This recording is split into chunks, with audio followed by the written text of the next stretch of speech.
The women's basketball phenom has carried her sport to historic heights of popularity, both in college and the WNBA. In the same week, the WNBA broke its viewership record for a finals game Sunday night when the Liberty beat the Lynx in Game 5. The league faces a major negotiation between players and owners. The WNBA Players Union, the WNBA, elected to opt out of its current contract with the league this week. The players could seek increases in revenue sharing and other perks as they negotiate a new collective bargaining agreement with the league. The current CBA expires at the end of next season. If no agreement is reached, the WNBA could have a potential player lockout. And while the league did improve its ratings and merchandising sales, it is still reportedly projected to lose money this year. The WNBA has never had a profitable year in its history. If the situation devolves into a mess between the league and WNBA, Clark will reportedly have other options. A new startup women's basketball league, Unrivaled, is scheduled to launch, led by current WNBA players Breena Stewart and Nafisa Collier. Playing in Unrivaled wouldn't prevent Clark from remaining in the WNBA because the league would be played during the WNBA offseason.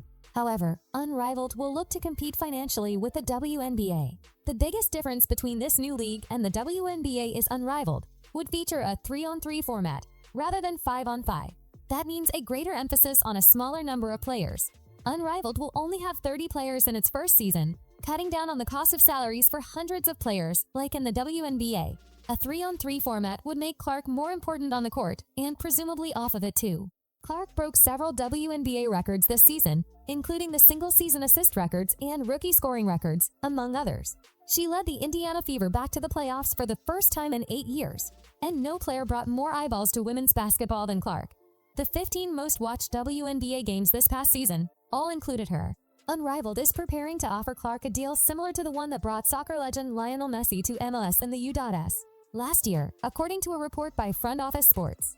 Inter Miami FC of the MLS coughed up $150 million, partial ownership, and other financial incentives to bring Messi to the U.S.-based soccer league. Unrivaled promises its 30 players the highest salaries in professional women's sports league history. Unrivaled is proud to offer the highest average salary in professional women's sports league history, in addition to offering an equity stake to all athletes competing in the inaugural season. A league spokeswoman told Front Office Sports, "While we believe Unrivaled is setting a new standard in the marketplace, we are not disclosing individual player compensation packages or league financials at this time." Clark's WNBA salary her rookie year was $76,535.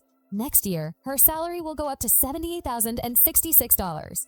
The WNBA just signed an 11-year media rights deal with NBC, Disney, and Amazon Prime worth around $200 million, beginning in 2026. The playoffs saw a viewership increase of more than 140% before the WNBA Finals even started, which marked the highest viewership since the league's inaugural season in 1997. Clark played the biggest part in this explosion in popularity. One of her playoff games generated 2.5 million viewers alone. Clark also helped the league break the single-game attendance record and challenge NFL games for viewers on multiple occasions.